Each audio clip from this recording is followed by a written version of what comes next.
Hello, welcome to Mark and Pramala's kitchen. Today we're making a very special chicken curry. Chicken is the most popular meat eaten by non-vegetarians in India. Today we have chosen the dark meat parts, which are the legs and the thighs.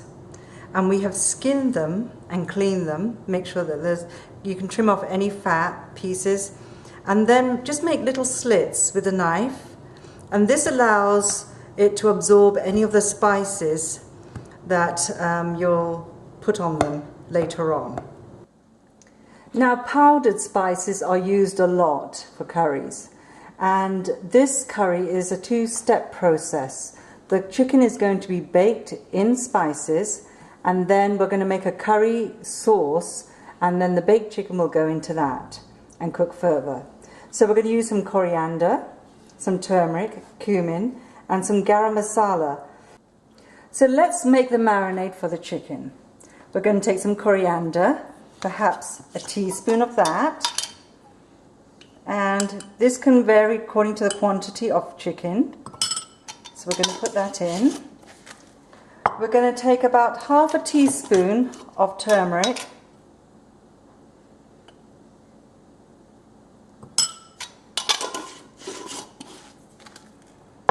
and almost a teaspoon of cumin. Now, cumin gives it a nice sweetness, so it's quite nice to have, about that much. And then this is the garam masala that we're going to be putting in, just so it gives it a kick.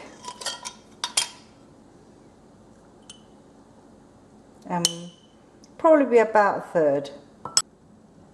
Okay, so now we blend those, and then we mustn't forget our staples, which is ground ginger, and this is powdered because we're going to use it as a marinade. Otherwise we'd use fresh ginger like in any curry.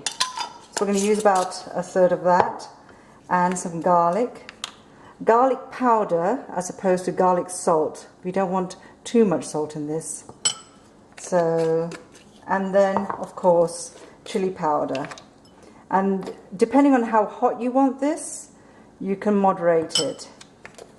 We then put the salt in, and I'm going to just put about half a teaspoon because we're going to add more in the curry as well, and mix it well so that all the spices get blended and uniform throughout. To this we're going to add some olive oil, so it's going to become more of a liquidy paste that we can pour over the chicken.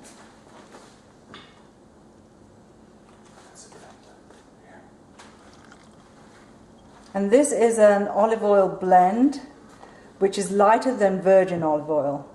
And this gives it a wonderful nutty flavour, as well as providing a great base for the marinade.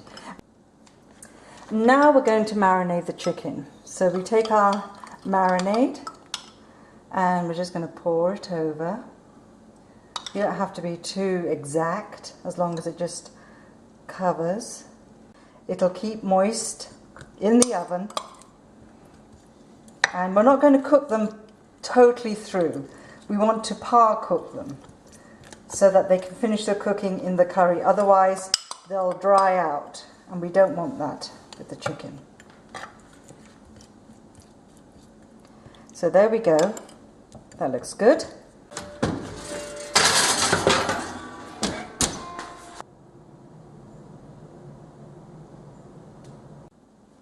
So while the chicken is cooking in the oven, we're going to make the garam masala for the curry. Now, garam masala is just a blend of spices, and for that we're taking some cinnamon from our dabba. So just a little bit of cinnamon, about half a teaspoon of fennel seeds, and we're going to take some cardamom pods. I usually take about 4 to 5, and these will give a perfect aroma to the curry, and just make sure that the skin is broken so it releases the scent. And then we're going to take some cloves, about 4 or 5, maybe 5 this time. Okay, and this is our mix basically. You can add other things. You can add a little bit of star anise if you wanted, but this is perfect for our curry today. I'm going to add some curry leaves because that gives a wonderful aroma, and typically in the south we do use curry leaves quite a lot, and these have been dried. I just want to mention there are two types of cinnamon. There is the hard one, which is really good for slow cooking, long slow cooking, and then there is the finer one from Sri Lanka, and this is more aromatic, and this is the one we'll be using today. Here are all the spices that we prepared earlier, and we're now going to roast them slowly in a heated pan. Nothing in the pan, and just let them toast. What this does is release the flavours, and gosh, the kitchen is already filling with the aroma of these spices, and it's only been 30 seconds. So let's just roast them and keep the heat moderate. You can hear the popping of some of them. Once it gets to that stage, just take it off the heat. So let's just put it in carefully.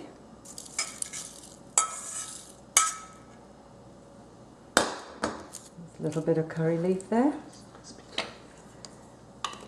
And now we're going to grind it.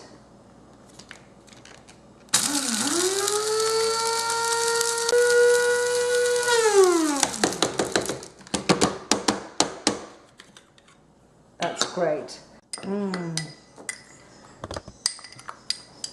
There we have homemade garam masala, perfect for any meat curry. Okay, so now we're going to actually make the curry sauce. So here we have to do the mise en place for it, and I'm going to use some root ginger, some fresh garlic, jalapeno. This is the red variety. You're probably used to the green varieties, but the red is a bit more spicier, and we like that. Some cilantro, fresh cilantro, and onion. Now I'm taking half an onion because I don't want to put too much in this, and I'm going to chop this up. I'm just going to scrape this. You don't want to get any skin left on this. It's not really good for you, and it's quite bitter. So make sure that it's all nice and clean.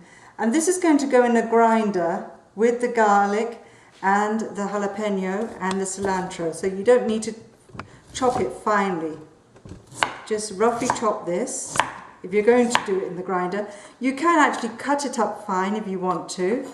But the advantage of having a grinder is that it almost purees it. I'm using peeled garlic because it's more convenient. So we're just going to remove the seeds here because our household doesn't like it too spicy. And you can always add heat in the curry if you want to, in the way of chili powder. So that gets roughly chopped too. And that goes into the little pile for the grinder.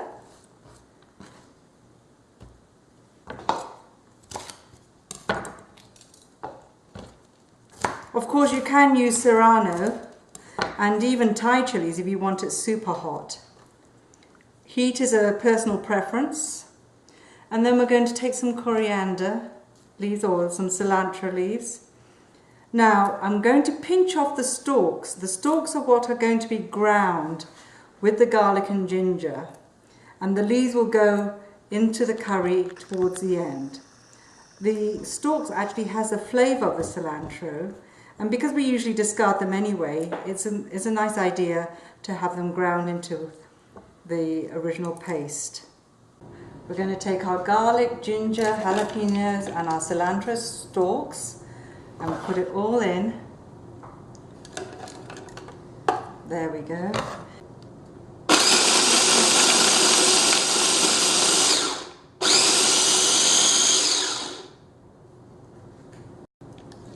You see, it's just broken up and it's nice and fine. So let's get that into a bowl. Whoops, there we go. Take the blades out, we don't want to cut ourselves. And just look how bright and red that is. And our curry is going to be red not only with this colour, but also with some of the tomatoes that we'll be adding to it. So it'll be a nice fresh red colour. Wonderful. And the aroma is absolutely fabulous. So I've just taken the chicken out of the oven, and this is what it should look like. It's almost done, and now we're going to cook it in the curry and let it cool for a little while, or just let it sit while we prepare the curry. As I mentioned before, we're having tomatoes in our curry, and these have been peeled and diced, and we're going to use about 2 cups worth. So those are going to go into the grinder so we can get nice smooth paste. There we go.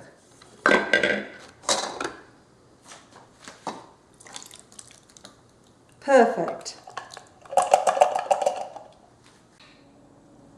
Okay, so now we're going to blend the spices for the curry.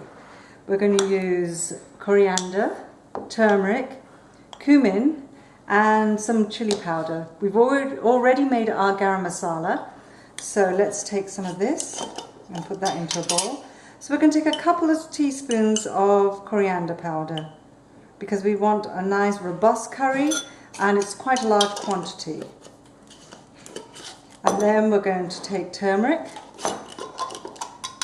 Now turmeric actually comes from a root which is similar to ginger, and we're going to use about maybe a third, I would say, to a half. And then cumin powder, and we're going to use about 1 teaspoon of this. We already have this in the roasted chicken, the baked chicken, but that was just to bake the chicken, and this is going to intensify the flavors. And of course chili powder, because we need some heat even in the sauce. Okay, so now the onions are translucent. Actually they're a little bit golden, as you can see. At this point you add your garam masala. Now I'm actually not going to use all the bit that I ground. I'm probably going to use about 3/4 of a teaspoon and just sprinkle it in. And the minute it touches the pan, it's going to give off such a wonderful aroma. You quickly stir it through, and because it's already roasted, you don't need to cook it for so long. You add the garlic and ginger and the jalapeno and cilantro paste, and this is all on a medium heat, so we're not going to burn anything. And cook it through, as you can see. Absolutely fabulous aroma filling the kitchen. And you don't want to cook it for too long, because the ginger would have a tendency to burn, and that can give a bitter taste. So now I'm going to add the diced tomatoes which we pureed,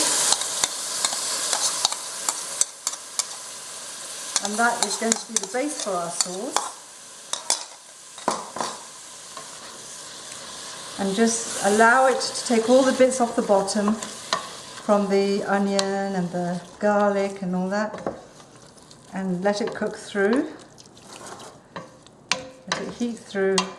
And then we're going to add the spices, which I've blended with my teaspoon here, and they're all combined together evenly.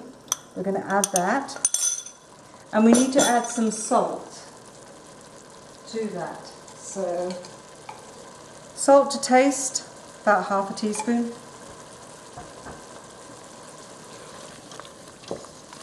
And you mix it round. And at this point, you allow it to cook for a little while, and it should become thick, and allow the spices to permeate through the tomatoes and everything to meld together. Okay, to this I'm going to add some lemon juice. Just a couple of teaspoons, just to give it a little bit of tang, maybe a little bit more. I don't want to put too much, otherwise it's too sharp. And again, it can be a personal preference.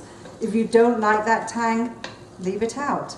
And we're going to blend this now in a blender. See what the consistency is. It's been simmering for about 6 to 7 minutes, and we've had this sort of almost between a paste and a sauce. So we're going to blend it so it's all nice and smooth. If it's starts to get stuck in the blender, that means it's too thick. So just add a bit of liquid, water or chicken stock, because we're going to add some chicken stock to the sauce anyway, to the curry. Okay, that should do it. Let's see.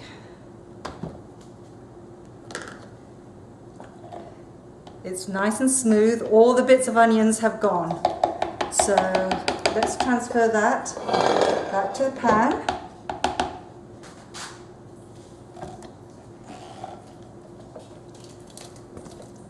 Wonderful. Absolutely wonderful.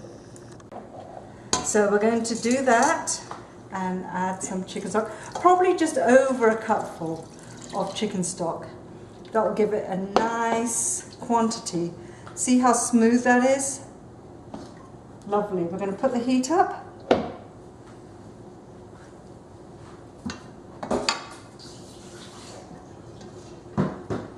And let it heat through. Okay, as you can see, this wonderful creamy sauce has been simmering for about 5 minutes. Just give it a taste for salt and lemon juice and add appropriately. And now, once that raw taste, when you taste it, if it tastes slightly raw, the ginger might taste a little bit raw, cook it for a bit longer. I haven't given you exact measurements in this recipe because it is made personal to your family and your taste. So now we're going to put the chicken in, one by one. So all the chicken goes in, and let me just show you. There we go. We're going to coat all the pieces with the lovely curry sauce. We are about to put the lid on this and let it simmer slowly and gently for another 15 minutes or so. So now the curry has been cooking for about 15 minutes, and I wanted to draw your attention to see, you can see the oil separating now. And my mother always told me when the oil separates that it is ready. So now we're going to plate up this wonderful chicken curry with some rice and let you see the final product. Now it's time for plating, so we're going to put some rice. Some wonderful basmati rice is the best for these kind of dishes because the grains are so superior to normal rice, parboiled rice. And we're just going to make a little bed there for the curry to sit on. And let's get a couple of chicken pieces here.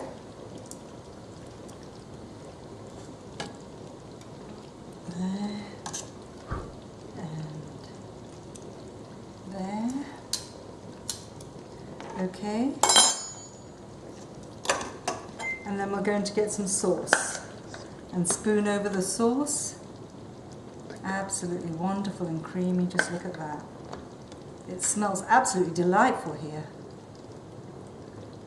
And just to finish it off, if you are serving it for dinner with friends or something, you can just sprinkle a little bit of those cilantro leaves and just finish it off. There. A special chicken curry. Now chicken curry can be of various kinds, but this is special. Thank you for watching.